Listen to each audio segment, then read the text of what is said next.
ഇനി നമ്മൾ ലീനിയർ ആൾജിബ്രൻ്റെ ഒരു പുതിയ സെക്ഷൻ ഇതുവരെയുള്ള വളരെ വ്യത്യസ്തമായിരിക്കും എന്നാണ് എനിക്ക് തോന്നുന്നത്. ഒരു ഇൻട്രസ്റ്റിംഗ് സെക്ഷനും കൂടിയാണ് ഇനി അങ്ങോട്ട് പോകുന്നത്.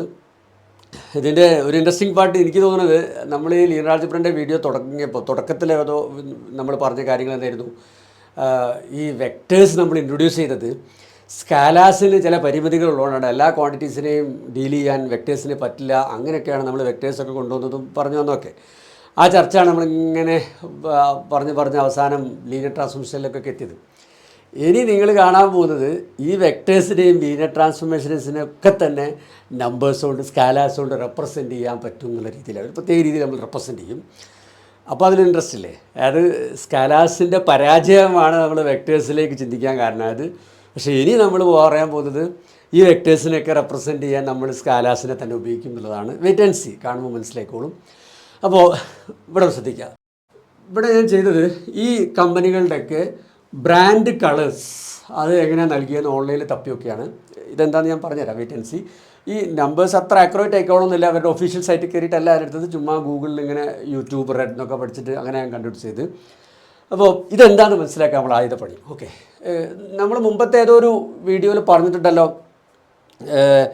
നമ്മൾ വിസിബിൾ കളേഴ്സിനൊക്കെ റെഡിൻ്റെയും ഗ്രീൻ്റെയും ബ്ലൂവിൻ്റെയൊക്കെ മിക്സാക്കി കോമ്പിനേഷൻ ആക്കിയിട്ട് കിട്ടും അല്ലേ? അത് പല റേഷ്യോയിൽ എടുത്താൽ മതി എന്നൊക്കെ. അതുകൊണ്ട് തന്നെ റെഡ് ഗ്രീൻ ബ്ലൂവിനൊക്കെ നമ്മൾ പ്രൈമറി കളേഴ്സ് അല്ലെങ്കിൽ ബേസ് കളേഴ്സ് എന്നൊക്കെ പറയും. നമ്മൾ നേരത്തെ പറഞ്ഞ എൻ്റെ ഓർമ്മ, അല്ലെങ്കിൽ നമ്മളൊക്കെ സ്കൂളിൽ പഠിച്ചാണ് അല്ലേ? അപ്പോൾ ആ ആശയം അവിടെ ഉപയോഗിക്കുന്നത്. ഇനി നമുക്കറിയാം, ഒരു മൊബൈലിൻ്റെ അല്ലെങ്കിൽ കമ്പ്യൂട്ടറിൻ്റെ ഒക്കെ ഡിസ്പ്ലേ ഇങ്ങനെ കുറേ പിക്സൽസിൻ്റെ കളക്ഷനാണ്. ഇതിൻ്റെ ഡീറ്റെയിൽസിലേക്ക് നമ്മൾ പോകുന്നില്ല. അത് ചിലപ്പോൾ ഞാൻ മുമ്പ് പറഞ്ഞിട്ടുണ്ടാവും. നിങ്ങൾ വേണമെങ്കിൽ ഗൂഗിൾ ചെയ്ത് നോക്കിയാൽ മതി. അത്ര ഡീറ്റെയിൽസ് ഒന്നും ഇവിടെ ആവശ്യമില്ല. ഓക്കെ, സോ എനിവേ നമ്മുടെ മോണിറ്ററൊക്കെ ഇങ്ങനെ കുറേ പിക്സൽസിൻ്റെ കളക്ഷനായിട്ടുള്ളത്. അപ്പോൾ അതിലൊരു പിക്സൽ ഞാൻ ഇവിടെ ഒന്ന് സൂം ചെയ്ത് കാണിച്ചാണ്. അപ്പോൾ അതിൻ്റെ അകത്ത് നോക്കിക്കഴിഞ്ഞാൽ ഇങ്ങനത്തെ എല്ലാ പിക്സലും ഒരു റെഡ് ലൈറ്റിൻ്റെ സോഴ്സും ഉണ്ടാവും, ഗ്രീൻ ലൈറ്റിൻ്റെ സോഴ്സ് ഉണ്ടാവും, ബ്ലൂ ലൈറ്റിൻ്റെ സോഴ്സ് ഉണ്ടാവും.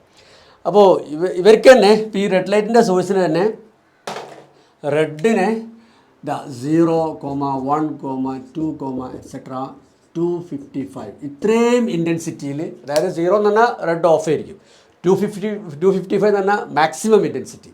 അങ്ങനെ ഇങ്ങനെ പല ഇത്രയും 0 മുതൽ 255 വരെയുള്ള, അതായത് മൊത്തം 256 ലെവൽസ് ഉണ്ടാവില്ലേ, അത്രയും ഇൻറ്റൻസിറ്റിയിൽ ഈ റെഡിന് റെഡ് എമിറ്റ് ചെയ്യാൻ പറ്റും. ഗ്രീനും ബ്ലൂനും ഒക്കെ അതുപോലെ തന്നെ ഇവർക്കൊക്കെ 0 to 255 വരെയുള്ള ഇൻറ്റൻസിറ്റീസിൽ ലൈറ്റ് എമിറ്റ് ചെയ്യാൻ പറ്റും. അതായത് കളർ എമിറ്റ് ചെയ്യാൻ പറ്റും. അങ്ങനെയാണ് ഈ പിക്സൽസൊക്കെ സജ്ജീകരിച്ചിരിക്കുന്നത്. ഇനി ഈ ഒരു പിക്സൽ ഒരു കളർ ഉണ്ടാക്കണം എങ്ങനെയാണെന്ന് വെച്ച് കഴിഞ്ഞാൽ, ഈ റെഡിന് ഏതെങ്കിലും ഒരു ഇൻറ്റൻസിറ്റിയിൽ എടുക്കുക, ഗ്രീന് മറ്റേതെങ്കിലും ഇൻറ്റൻസിറ്റിയിൽ എടുക്കുക, ബ്ലൂവിന് ഒരു ഇൻറ്റൻസിറ്റിയിൽ എടുക്കുക. അപ്പോൾ എന്തായി, റെഡിൻ്റെയും ഗ്രീൻ്റെയും ബ്ലൂവിൻ്റെയൊക്കെ ഒരു മിക്സായി. സോ നമുക്കൊരു കളർ കിട്ടും. ഇനി ഇവിടെ ശ്രദ്ധിക്കൂ, യൂട്യൂബിൻ്റെ ഈ റെഡ് കിട്ടാൻ യൂട്യൂബ് പറയണത് നമ്മൾ എങ്ങനെ എടുക്കണം, റെഡ് 255 ഇൻറ്റൻസിറ്റിയിൽ എടുക്കണം. അതായത് റെഡ് മാക്സിമം ഇൻറ്റൻസിറ്റിയിൽ, ഗ്രീൻ വേണ്ട, ബ്ലൂ വേണ്ട, രണ്ടും ഓഫ് ചെയ്തിട്ട്. അപ്പോൾ നമുക്ക് യൂട്യൂബിൻ്റെ ഐക്കണിലൊക്കെ കാണുന്ന റെഡ് ആയിരിക്കും അത്. എനിക്ക് അതിൻ്റെ ഡീറ്റെയിൽസ് ഒന്നും അറിയില്ല കേട്ടോ. സോ അതായി. ഇനി ഗൂഗിളിൻ്റെ റെഡ് കിട്ടാനോ, ഗൂഗിളിൻ്റെ റെഡ് കിട്ടാൻ റെഡ് മാക്സിമം ഇൻറ്റൻസിറ്റിയിൽ വേണ്ട, 234 മതി. ഇത് 67, ഗ്രീൻ 67-ൽ, ബ്ലൂ 53-ൽ. സോ അങ്ങനെ ഗൂഗിളിൻ്റെ റെഡ് കിട്ടും. അങ്ങനെ ലാസ്റ്റ് ആമസോൺ ഓറഞ്ച് വരെ ഇവിടെ ഉണ്ട്. ഇതൊന്നും വിശദീകരിച്ച് ഞാൻ സമയം കളയുന്നില്ല. ഇവിടെ ആകത്തുക നമ്മൾ ഇത്രേ മനസ്സിലാക്കേണ്ടതുള്ളൂ. ഏതൊരു വിസിബിൾ കളറിനെയും ഇങ്ങനെ 3 നമ്പേഴ്സ് ഉപയോഗിച്ച് റെപ്രസെൻറ്റ് ചെയ്യാം. ഈ 3 നമ്പേഴ്സ് ആവാൻ കാരണം എന്തായിരിക്കും, നമ്മളെ ബേസ് കളേഴ്സ് അല്ലെങ്കിൽ പ്രൈമറി കളേഴ്സ് എത്ര ഉള്ളൂ, 3 ഉള്ളൂ, റെഡ് ഗ്രീൻ ബ്ലൂ അത്രേ ഉള്ളൂ. അപ്പോൾ ഇനി നമ്മൾ ഇതേപോലെ ഏതൊരു വിസിബിൾ കളറിനെയും ഇങ്ങനെ 3 നമ്പേഴ്സ് ഉപയോഗിച്ച് റെപ്രസെൻറ്റ് ചെയ്യുന്ന പോലെ തന്നെ ഒരു വെക്ടർ സ്പേസിലെ ഒരു വെക്ടറിനെ നമ്മൾ നമ്പേഴ്സ് അല്ലെങ്കിൽ സ്കാലാസ് ഉപയോഗിച്ച് റെപ്രസെൻറ്റ് ചെയ്യാൻ പോകുക അല്ലേ. ഒരു വെക്ടർ അവിടെ നമ്മൾ എന്തൊക്കെ ഉപയോഗിക്കുക, ഇവിടെ വിസിബിൾ കളേഴ്സിന് ബേസ് കളേഴ്സ് ഉണ്ട്, റെഡ് ഗ്രീൻ ബ്ലൂ. അതേമാതിരി വെക്ടർ സ്പേസിന് നമ്മളവിടെ ബേസ് കളേഴ്സിന് പകരം എന്തൊക്കെ ഉപയോഗിക്കുക, ഇപ്പോൾ ഒരു 5 ഡയമെൻഷണൽ വെക്ടർ സ്പേസ് എടുക്കുകയാണെങ്കിൽ അതിന് 5 എലമെൻറ്റ്സിലൊരു ബേസിസ് ഇല്ലേ. അപ്പോൾ അതൊക്കെ വെയിറ്റ് ആൻഡ് സീ. അതായത് ഞാൻ നേരത്തെ പറഞ്ഞ് പിന്നെ കോംപ്ലിക്കേറ്റഡ് ആക്കുന്നില്ല. ഒരു എക്സാമ്പിൾ ഞാൻ കാണിച്ചു തരാം, അപ്പോൾ നല്ല വൃത്തിക്ക് മനസ്സിലായിക്കോളും. സോ ഇതാണ് നമ്മൾ ചെയ്യാൻ പോകുന്നത്. ഇവിടെ ഒരു കളറിനെ എങ്ങനെ നമ്പേഴ്സ് ഉപയോഗിച്ച് റെപ്രസെൻറ്റ് ചെയ്ത മാതിരി ഒരു വെക്ടർ സ്പേസിലെ വെക്ടറിനെ നമ്മളിനി നമ്പേഴ്സ് അല്ലെങ്കിൽ സ്കാലാസ് ഉപയോഗിച്ച് റെപ്രസെൻറ്റ് ചെയ്യാൻ പോവാണ്. ഞാനിത് വായിച്ചിട്ട് അതിന് എക്സാമ്പിൾ കാണിച്ചു തരാം. അതിന് മുമ്പേ ഞാൻ ഇതൊന്നും വായിച്ചിട്ട് എനിക്ക് വേറെ കാര്യം ഇവിടെ പറയണ്ടേ, അത് ഞാൻ പറയട്ടെ. ഇവിടെ ഞാൻ ഇത് കാണാനും കാണാനില്ല. ഇവിടെ ശ്രദ്ധിക്കാം. ഇവിടെ ഞാനിപ്പോൾ ഈ കളേഴ്സിൻ്റെ ഒക്കെ ന്യൂമറിക്കൽ റെപ്രസെൻറ്റേഷൻ എഴുതിയില്ല. ഇവിടെ ഈ എഴുതിയെടുത്ത് ഈ പ്രൈമറി കളർ എഴുതിയതിൻ്റെ ഓർഡറിന് വല്ല റെലവൻസ് ഉണ്ടോ എന്ന് ആലോചിച്ച് നോക്കിയാൽ അതുണ്ട്. നിങ്ങൾ നോക്കുമ്പോൾ മനസ്സിലാവും. ഇവിടെ ഇപ്പോൾ എന്താ RGBക്ക് വരെ GRB എഴുതിയപ്പം ഇതിൻ്റെ നമ്പേഴ്സിൻ്റെ ഓർഡർ ഞാൻ മാറ്റണ്ടേ? ഇവിടെ ഞാൻ ഇപ്പോൾ 25500 ഇതിൻ്റെ താഴത്ത് എഴുതിയാൽ എന്താ സംഭവിക്കുക? 255 ഇൻറ്റൻസിറ്റിയിൽ ഗ്രീൻ എടുക്കണം എന്നാണ് വരിക. പക്ഷെ അങ്ങനെയല്ലല്ലോ, 255 ഇൻറ്റൻസിറ്റിയിൽ റെഡ് അല്ല എടുക്കേണ്ടത്. അതുകൊണ്ടാണ് ഇവിടെ റെഡിൻ്റെ താഴത്തേക്ക് 255 മാറ്റി അല്ലേ. അപ്പോൾ ഞാൻ ബേസ് കളേഴ്സിൻ്റെ ഓർഡർ മാറ്റിക്കഴിഞ്ഞാൽ ഇതിൻ്റെ നമ്പേഴ്സിൻ്റെ ഓർഡർ ഞാൻ മാറ്റണം. മൊത്തം നോക്കിയാൽ മനസ്സിലാവും. അപ്പോൾ ഇങ്ങനെ കളേഴ്സിനെ ന്യൂമറിക്കലി റെപ്രസെൻറ്റ് ചെയ്യുമ്പം അതിൻ്റെ പ്രൈമറി കളേഴ്സ് എടുത്ത ഓർഡറിന് ഇമ്പോർട്ടൻ്റ് ഉണ്ട്. അപ്പോൾ ഇത് നമ്മൾ വെക്ടർ സ്പേസിലെ എലമെൻസിൻ്റെ കാര്യത്തിലും നമ്മളിത് ശ്രദ്ധിക്കും. അതായത് ബേസിസിൻ്റെ ഓർഡറിന് ഇമ്പോർട്ടൻസ് ഞാൻ എക്സാമ്പിൾ ഇട്ടുമ്പോൾ കാണിച്ചു തരാം കേട്ടോ. ഞാൻ അധികമൊന്നും പറയുന്നില്ല. അത് മാച്ചിട്ട് ഞാൻ വെക്ടർ സ്പേസിൽ ഇതെങ്ങനെയാണ് നമ്മൾ ഉപയോഗിക്കുന്നത് നോക്കുക. ഈ കാര്യങ്ങളൊക്കെ ഓർമ്മയിലുണ്ടായാൽ മതി. ഇങ്ങനെയൊക്കെ റെപ്രസെൻറ്റ് ചെയ്യാം. ഇങ്ങനെ റെപ്രസെൻറ്റ് ചെയ്യുന്ന സമയത്ത് ആ പ്രൈമറി കളേഴ്സ് ചെയ്ത ഓർഡറിന് ഇമ്പോർട്ടൻസ് ഉണ്ടെന്നൊക്കെ നിങ്ങൾ തലയിലുണ്ടായി കഴിഞ്ഞാൽ ബാക്കി ഞാൻ പറയുന്ന കാര്യങ്ങളൊക്കെ ഈസിയായിട്ട് കിട്ടിക്കോളും. ഓക്കെ, ഇത് ഫൈനൽ വേർഷൻ അല്ല കേട്ടോ. ഇതിൽ ചെറിയ തിരുത്തലുകളൊക്കെ ഞാൻ വരുത്തും. ഇനി എവിടെ ഞാൻ എടുത്ത വെക്ടർ സ്പേസ് P2R ആണ്. അതായത് ഡിഗ്രി അറ്റ്മോസ്റ്റ് 2 ഉള്ള പോളിനോമിയൽസിൻ്റെ കളക്ഷൻ അല്ലേ, ഓവർ R. എന്നിട്ട് അതിൽ 2 വെക്ടേഴ്സ് 2 പോളിനോമിയൽസ് എടുത്തിട്ടുണ്ട്. P2Rൻ്റെ ബേസസ് ഒക്കെ എന്താ ഇതൊക്കെ അല്ലേ. അപ്പം ആ ബേസസ് ഒക്കെ വെച്ചിട്ട് ഈ 2 പോളിനോമിയലിൽ ഞാൻ ന്യൂമറിക്കലി റെപ്രസെൻറ്റ് ചെയ്തിട്ടുണ്ട്. ഇതൊക്കെ ഞാൻ ചെയ്ത് നിങ്ങൾ പോസ്റ്റ് ഒന്ന് വായിച്ചു നോക്കുക. എന്നിട്ട് ഞാൻ വിശദീകരിക്കാം. വല്ലാണ്ടൊന്ന് എക്സ്പ്ലെയിൻ ചെയ്യാനല്ലേ, ചെറിയ ചെറിയ കാര്യങ്ങളേ ഉള്ളൂ. എന്നാലും ഈ ന്യൂമറിക്കൽ റെപ്രസെൻറ്റേഷൻ എങ്ങനെ കിട്ടിയത് നിങ്ങൾ ചിലപ്പം പെട്ടെന്ന് മനസ്സിലായിട്ടുണ്ടാവും അല്ലേ. ഈ 235 എങ്ങനെ കിട്ടിയത്?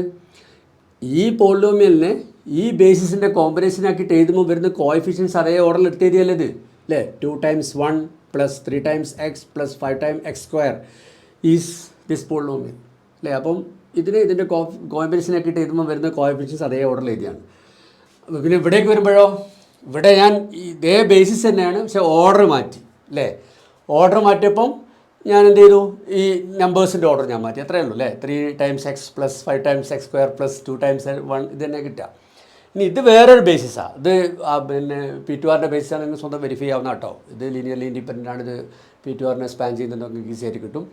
അപ്പം ഇതിൻ്റെ കോമ്പിനേഷൻ ആക്കിയിട്ട് ഇത് വരുന്ന കോഎഫിഷ്യൻസ് ആണിത് അല്ലേ. നിങ്ങൾ ചെക്ക് ചെയ്ത് നോക്കുക. -1 × this + -2 × this + 5 × this you will get this polynomial. അപ്പോൾ അങ്ങനെയാണ് ഈ റെപ്രസെൻറ്റേഷൻ വന്നത്. അടുത്തവർ നിങ്ങൾ സ്വന്തം എക്സ്പ്ലെയിൻ ചെയ്യുക. ഇതിലൊന്നും തെറ്റില്ല വിചാരിക്കണം. നിങ്ങൾ സ്വന്തം ചെയ്ത് നോക്കട്ടോ. അപ്പോൾ എനിക്കിവിടെ പറയാനുള്ളത്, ഇപ്പോൾ നേരത്തെ നമ്മൾ പറഞ്ഞു ഈ ഇങ്ങനെ ന്യൂമറിക്കൽ റെപ്രസെൻറ്റേഷൻ വരുന്ന സമയത്ത് ബേസിസ് എഴുതിയ ഓർഡറിന് ഇമ്പോർട്ടൻസ് ഉണ്ട്. ഇപ്പോൾ ഇത് ഇങ്ങനെ എഴുതിയപ്പോൾ വന്നത് 235 ആണ്. ഇങ്ങനെ എഴുതി വന്നപ്പോൾ 352 ആണ്. അപ്പോൾ ശരിക്കും ഇവിടെ ഒരു റെപ്രസെൻറ്റേഷൻ പ്രശ്നമുണ്ട് അല്ലേ. നമ്മൾ നോക്കുമ്പം ഈ ബേസിസും ഈ ബേസിസും സെയിം അല്ലേ. നമ്മൾ ബേസിസ് എന്ന് പറയുമ്പം P2Rൻ്റെ ബേസിസ് എന്ന് പറയുമ്പം ഇതാ 1x x² അതിൻ്റെ സ്റ്റാൻഡേർഡ് ബേസിസ് ആണിത് അല്ലേ. ഇതും തമ്മിലൊരു വ്യത്യാസവും ഇല്ലല്ലോ. x x² 1 തമ്മിൽ എന്തെങ്കിലും വ്യത്യാസം ഉണ്ടോ? സെറ്റ് എഴുതുമ്പോൾ അതിൻ്റെ അകത്തുള്ള ഓർഡറിന് ഒരു വ്യത്യാസവുമില്ല. നമുക്കറിയുന്ന അങ്ങനെയാണ് അതിൻ്റെ കൺവെൻഷൻ അല്ലേ. സോ ഈ രണ്ടാളും സെയിം ആണ്. അപ്പം പക്ഷേ ഇവിടെ ഇതിന് രണ്ടാളെയും സെയിമായി പരിഗണിപ്പിച്ചാൽ പറ്റുമോ? കാരണം എന്താ, ഇത് ബേസ് ചെയ്തിട്ടാണ് നമ്മൾ ന്യൂമറിക്കൽ റെപ്രസെൻറ്റേഷൻ കാണിച്ച് വെച്ചാൽ നമുക്ക് വരുന്നത് 235 ആണ്. പക്ഷേ ഇത് ബേസ് ചെയ്യുമ്പോൾ വേറെ വരുന്നത് അല്ലേ. അപ്പം ഇവിടെ ഈ 2 സെറ്റിനെയും സെയിമായി കാണാൻ പറ്റില്ല. അവനൊരു പ്രശ്നമുണ്ട്. അപ്പോൾ നമ്മൾ അതുകൊണ്ട് തന്നെ ഇതിന് ഇവിടെ കാരണം എന്താ, ഇവിടെ ഓർഡറിന് ഇമ്പോർട്ടൻസ് ഇല്ല സെറ്റായിട്ട് എഴുതുമ്പം. പക്ഷെ നമുക്കിവിടെ ഓർഡറിന് ഇമ്പോർട്ടൻസ് വേണം. അപ്പോൾ അതുകൊണ്ട് നമ്മൾ ഇതിവിടെ ഓർഡേർഡ് സെറ്റ് അല്ലെങ്കിൽ ഓർഡേർഡ് ബേസ് നമ്മൾ പുതിയ ഇതിലേക്ക് പോവുകയാണ്. ഓർഡേർഡ് സെറ്റ് എന്ന് പറഞ്ഞാൽ ഇതിന് ഓർഡറും കൂടി ഇമ്പോർട്ടൻസ് കൊടുക്കും. അപ്പോൾ നമ്മൾ ഇതിന് പകരം എഴുതുക, ഞാൻ ആർട്ടിൻ്റെ സിമ്പിളായിട്ട് ഉപയോഗിക്കുന്നത്, ബാക്കിയുള്ളതൊക്കെ ഞാൻ പറഞ്ഞുതരാം. അപ്പോൾ ഇതിന് പകരം ഞാൻ അവിടെ മാറ്റിയൊക്കെ ചെയ്തിട്ട് ഞാൻ ഈ കേളി ബ്രാക്കറ്റ് പകരം ഞാൻ ഇതിട്ടു. ഇത് കണ്ടാൽ നിങ്ങൾ മനസ്സിലാക്കേണ്ടത് ഇതാണ് ചുമ്മാ സെറ്റല്ല. ഇതിൻ്റെ അകത്തുള്ള എലമെൻസിൻ്റെ ഓർഡറിന് ഇമ്പോർട്ടൻസ് ഉണ്ട്. ഇത് ചുമ്മാ ഇങ്ങനെയാണ് നിങ്ങൾ ഇതിന് പകരം ഇങ്ങനെ കാണുന്നത് വെച്ചാൽ ഇതിൻ്റെ അകത്ത് ഓർഡർ എങ്ങനെ മാറ്റി ചെയ്താൽ തെറ്റില്ല. പക്ഷേ ഇങ്ങനെ കണ്ടാൽ പിന്നെ നിങ്ങൾ ഓർഡർ മാറ്റാൻ പാടില്ല. ഇതും പിന്നെ അതുപോലെ തന്നെ ഇവിടെ ഞാൻ മാറ്റി ചെയ്താണ്. ഇവിടെ ഓർഡറിന് ഇമ്പോർട്ടൻസ് കൊടുക്കുക. കാരണം ബേസിസിന് ഓർഡർ ഇമ്പോർട്ടൻസ് വേണം ന്യൂമറിക്കൽ റെപ്രസെൻറ്റേഷൻ കാണുമ്പോൾ. അപ്പോൾ ഞാൻ ഇതിന് കേളി ബ്രാക്കറ്റ് വരെ ഈ ബ്രാക്കറ്റ് ഇട്ടു. അപ്പോൾ ഇത് രണ്ടും സെയിം അല്ല. കാരണം ഈ ബ്രാക്കറ്റ് കണ്ടാൽ നിങ്ങൾ മനസ്സിലാക്കണം അവിടെ ഓർഡറിനും ഇമ്പോർട്ടൻസ് ഉണ്ട്. അതിനകത്തുള്ള എലമെൻസിൻ്റെ ഓർഡർ മാറ്റാൻ പാടില്ല. ഇത് രണ്ടും സെയിം ആണെങ്കിൽ ഇത് രണ്ടും സെയിം അല്ല. ഞാൻ ആർട്ടിൻ നോട്ടേഷനായിട്ട് ഇവിടെ പറഞ്ഞ് അപ്പോൾ നമ്മൾ ഇതിന് പേരും ഞാൻ മാറ്റും. ചുമ്മാ ബേസിസ് എന്നല്ല പറയാം, ഓർഡേർഡ് ബേസിസ് എന്ന് പറയാം. Ordered basis.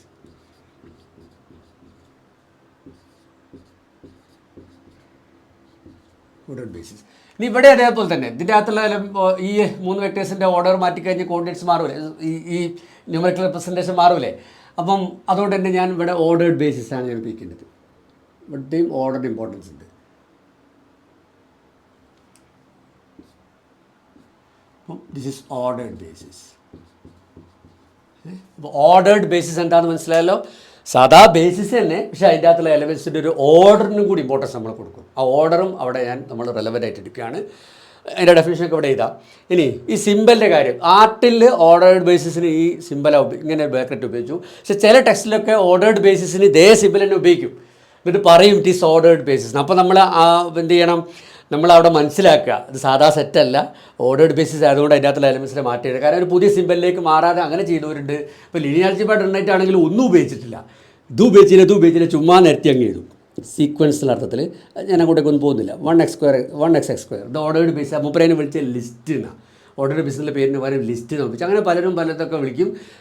ആർട്ടിൻ്റെത് എനിക്ക് വളരെ കംഫർട്ടബിളായി തോന്നുന്നുണ്ട്. ഞാൻ അതുകൊണ്ട് ആർട്ടിൻ്റെ സിമ്പിളാണ് ഉപയോഗിക്കുന്നത്. സാധനങ്ങൾ മനസ്സിലായല്ലോ. പിന്നെ എക്സാമിന് ക്വസ്റ്റ്യൻ ചെയ്യുമ്പോഴൊന്നും ഇത് വിഷയമൊന്നുമില്ല. ഇനി നെറ്റ് കോച്ചിങ്ങിന് ജോയിൻ ചെയ്തവരൊന്നും ബേജാറാവേണ്ട. പ്രോബ്ലം ചെയ്യുന്ന സമയത്തൊക്കെ അതിന് വേണ്ട എല്ലാ ഇൻസ്ട്രക്ഷൻസും ഞാൻ തരും. അതൊന്നും അവിടെ വിഷയമല്ല കേട്ടോ, അതിനെക്കുറിച്ച് മൈൻഡ് ചെയ്യേണ്ട. ഈ സിമ്പിൾസിൻ്റെ ഇഷ്യൂ ഒന്നും ഒരു ക്വസ്റ്റ്യനിൽ ഇവിടെ പ്രശ്നം വരാൻ പോകുന്നില്ല. സോ നമ്മളേതായാലും ഈ കൺവെൻഷനാണ് ഉപയോഗിക്കുക. ആർട്ടിൻ്റെ ഓർഡേർഡ് ബേസിസ് നമ്മൾ ഈ സിമ്പിൾ ഉപയോഗിക്കും. ഓക്കെ, ഞാൻ ഓർഡേർഡ് ബേസിൻ്റെ ഡെഫിനിഷൻ ഇവിടെ എഴുതി തരാം. പിന്നെ ഇതിനെ ഇങ്ങനെ ഓർഡേർഡ് ബേസിസ് ഉപയോഗിച്ചിട്ട് വെക്ടറിനെ നമുക്ക് ഇങ്ങനെ ന്യൂമറിക്കലി റെപ്രസെൻറ്റ് ചെയ്യാമല്ലോ. ഇതിനൊക്കെ നമ്മൾ വിളിക്കുക കോർഡിനേറ്റ്സ് എന്നാണ്, കോർഡിനേറ്റ്സ്. അപ്പം ഈ ബേസിസ് പ്രകാരം 2 + 3x + 5x² എന്നാണ് ഈ പോളിനോമിയലിൻ്റെ കോർഡിനേറ്റ്സ് ആണെന്ന് പറയാം. This is coordinates.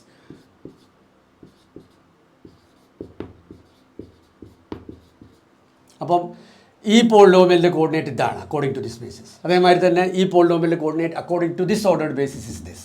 അപ്പോൾ കോർഡിനേറ്റ്സ് എന്നുള്ള വാക്ക് ഞാൻ പറഞ്ഞു കഴിഞ്ഞു, പക്ഷേ അതൊക്കെ ഞാൻ സ്റ്റാൻഡേർഡായിട്ട് ഡിഫൈൻ ചെയ്ത് തരാം. അത് ഡിഫൈൻ ചെയ്തതിന് ശേഷം ഒരു എക്സാമ്പിൾ കൂടി തരാം, അപ്പോൾ കൂടുതൽ ക്ലാരിറ്റി വന്നോളൂ. ഓക്കെ, ഓർഡേർഡ് ബേസിസിൻ്റെ ഡെഫിനിഷൻ ചുമ്മാ എഴുതിയിട്ടുണ്ട്. ഇതൊക്കെ ഒരു ആചാരപ്രകാരം എഴുതാനേ ഉള്ളൂ. ഇനി പ്രത്യേകിച്ച് എഴുതേണ്ട ആവശ്യമുണ്ടോ? നിങ്ങൾ നോട്ടിൽ എഴുതിക്കാണ് എഴുതിച്ചോളൂ. പക്ഷെ എന്നാലും വേറെ ചോദിക്കട്ടെ, ഈ ഇപ്പോൾ നമ്മൾ P2R ബേസിസ് 1x² എടുത്തു. ഇത് വെച്ചിട്ട് എത്ര ഓർഡേർഡ് ബേസിസ് ഉണ്ടാക്കാം? ഇത് വെച്ചിട്ടുണ്ടാക്കിയ ഒരു ഓർഡേർഡ് ബേസിസാണിത്, മറ്റൊരു ഓർഡേർഡ് ബേസിസാണിത്. അങ്ങനെ എത്ര എണ്ണം ഉണ്ടാക്കാം?